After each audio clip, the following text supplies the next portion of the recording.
Have you ever met someone and disliked them almost instantly? Not because they had done anything terrible, not because they had hurt you, just something about them felt wrong. Maybe they seemed arrogant, too confident, too loud, too emotional, too successful, too weak, too needy. Or perhaps you've caught yourself thinking, I can't stand people like that. But here's a strange question. Why does that particular person affect you when dozens of others don't? Why can two people meet the exact same stranger and walk away with completely different impressions? One sees confidence, the other sees arrogance. One sees honesty, the other sees rudeness. The person hasn't changed, only the observer has. Carl Jung believed this was not a coincidence. He suggested that the people who provoke our strongest emotional reactions may sometimes be reflecting something we have never fully recognized within ourselves. Not because every criticism is projection, not because every difficult person is innocent, but because our strongest judgments often reveal more about us than we realize. Tonight, we're going to explore one of Jung's most uncomfortable ideas, the possibility that the people we judge most harshly may be holding up a mirror, and what we see in that mirror might change the way we understand ourselves forever. Have you ever noticed how quickly your mind decides who someone is? Sometimes it takes only a few seconds. A stranger walks into the room. They haven't spoken to you. They haven't done anything wrong. And yet, something inside you immediately reacts.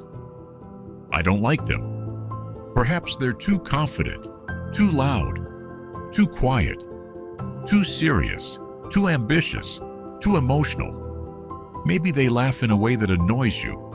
Maybe they seem arrogant. Or maybe there's nothing you can actually explain.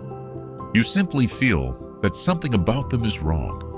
What's remarkable is how certain that feeling seems. We rarely stop to question it. Instead, our minds immediately begin collecting evidence. Every word they say confirms our first impression. Every mistake proves we were right all along. And every positive quality somehow becomes invisible. Psychologists call this confirmation bias. Once the mind reaches a conclusion, it naturally begins searching for evidence that supports it. But Carl Jung believes something even more interesting might be happening.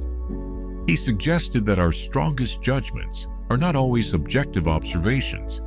Sometimes they are deeply personal reactions.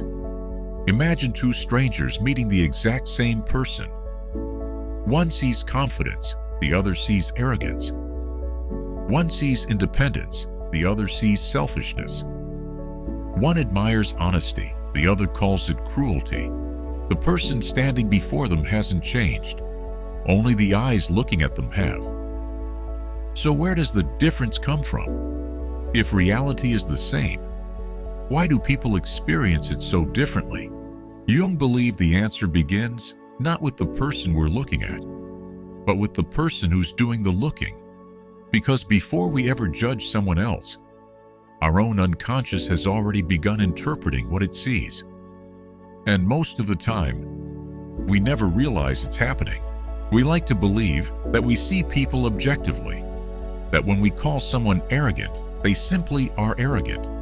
When we call someone selfish, they simply are selfish. When we admire someone, it's because they truly deserve admiration. It feels obvious, almost unquestionable. But Carl Jung challenged that assumption.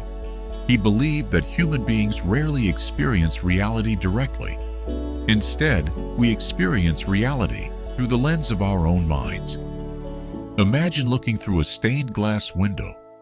The landscape outside doesn't change, but every color you see depends on the glass. Our minds work in much the same way.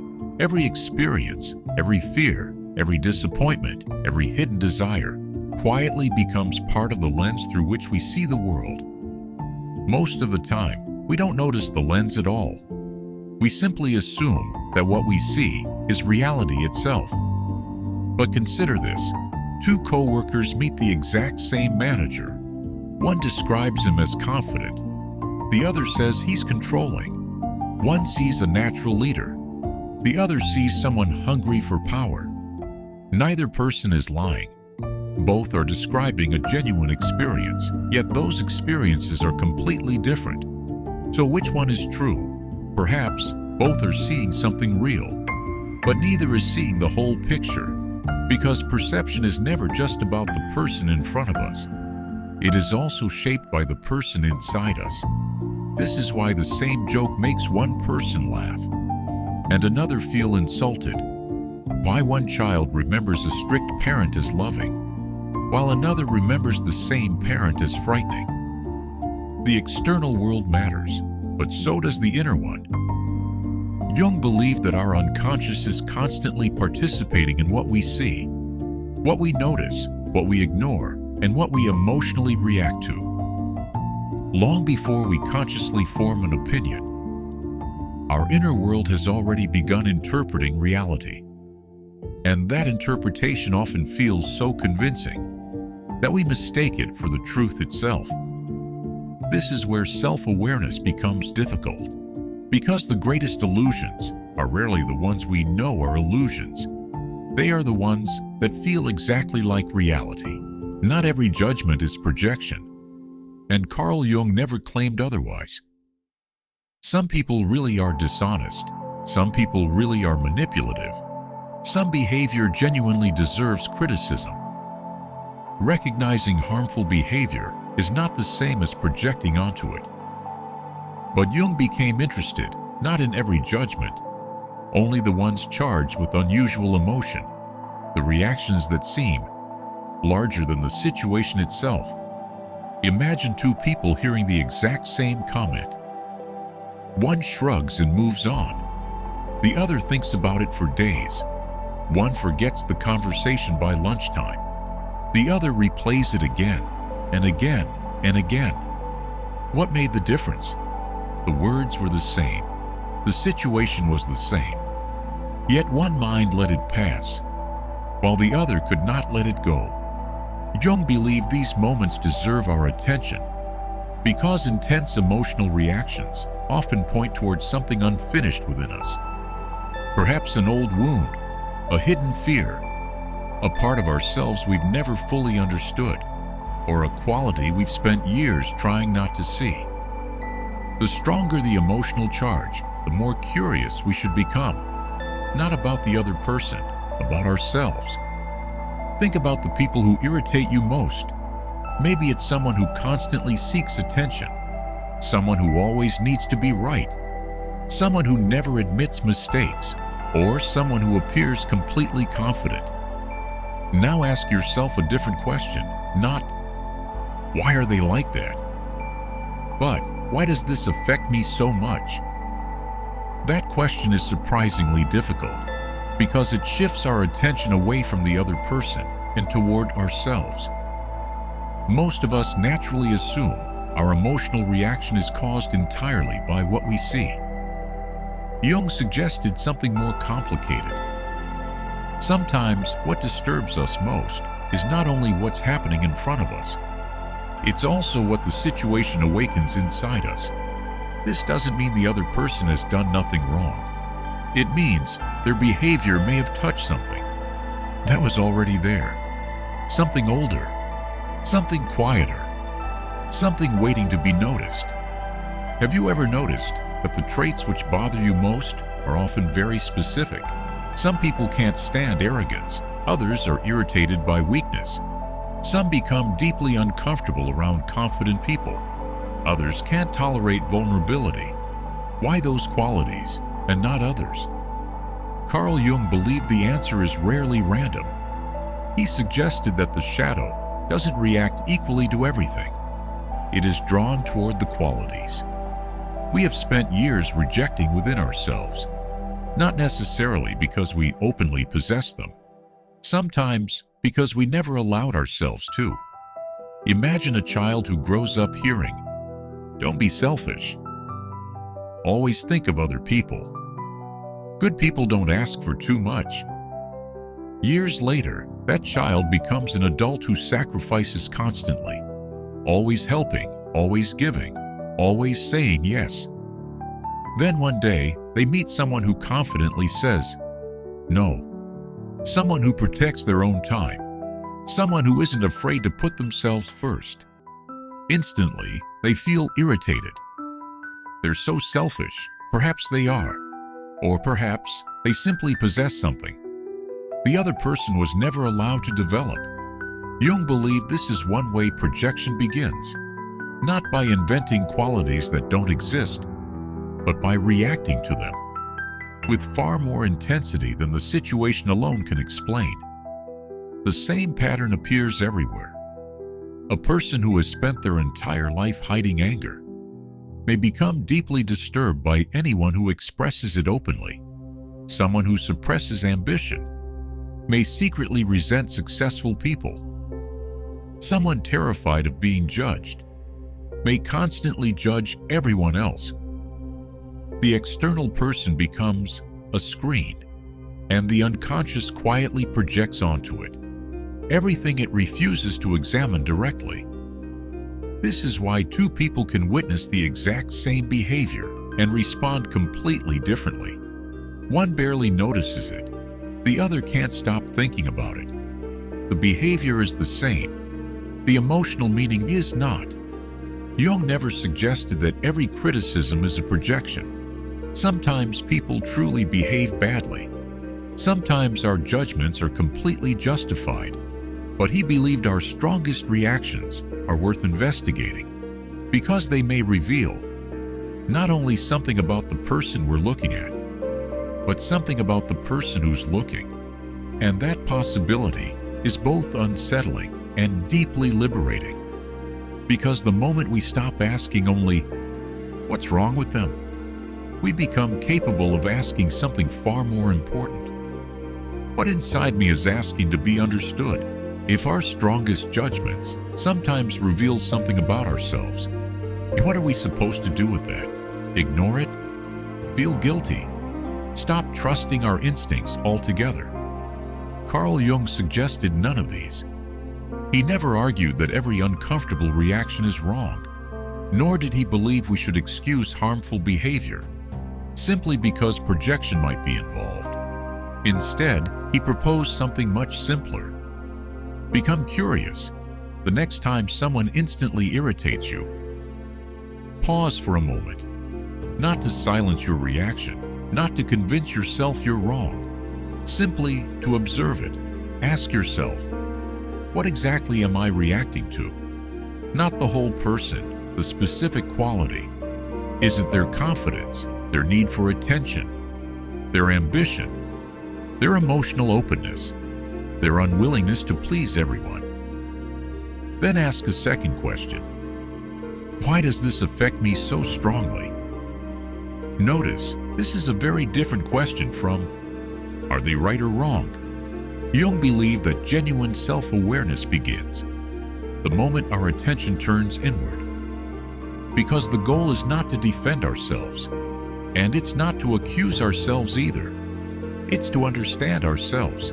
Sometimes you may discover an old insecurity. Sometimes a fear you've carried for years. Sometimes a part of yourself you've never given permission to exist. And sometimes you may discover nothing at all. That matters too. Because not every emotional reaction is a projection, but every emotional reaction is an opportunity to learn something. This is why Jung believed the unconscious gradually becomes conscious. Not all at once, but one moment of awareness at a time. Each time we pause before judging, we create a small space. A space between the person we see and the story our mind immediately begins telling about them. Inside that space, something remarkable becomes possible. Instead of reacting automatically, we begin choosing consciously. And that may be one of the quietest, yet most profound forms of psychological growth. Most of us spend our lives trying to understand other people. Why they behave the way they do, why they hurt us, why they disappoint us, why they make us angry. But Carl Jung believed the more important question is often a different one. What is this experience revealing about me? That question is not comfortable because it asks us to look not at someone else's flaws, but at our own inner world. And yet, this is where real psychological growth begins. Not by becoming someone who never judges. That would be impossible. The human mind naturally evaluates, compares, and forms opinions. Jung knew that. The goal was never to eliminate judgment. The goal was to become conscious of it, to notice when an emotional reaction becomes so powerful, and that it begins shaping reality itself. Because once we recognize that process, something changes. Our judgments become less automatic, our reactions become less predictable, and little by little, our unconscious loses some of its power. This doesn't mean difficult people suddenly disappear. It doesn't mean every conflict is our fault. And it certainly doesn't mean we should ignore harmful behavior. Sometimes people really are dishonest. Sometimes they really are cruel. Sometimes the healthiest response is to walk away. But even then, we still have a choice. We can leave without carrying hatred that continues living inside us. We can protect ourselves without becoming consumed by resentment. Perhaps that is what Jung was trying to teach. Not that other people are our mirrors all the time, but that life constantly offers mirrors if we are willing to look. Sometimes the qualities we admire show us the person we long to become. Sometimes the qualities we reject show us the parts of ourselves we have never fully understood. Both have something to teach us. So the next time someone instantly irritates you, pause. Not to prove yourself wrong, not to excuse their behavior, but simply to ask one honest question. Why did this affect me so deeply? You may discover that the answer has very little to do with them, and much more to do with the parts of yourself that have quietly been waiting to be seen.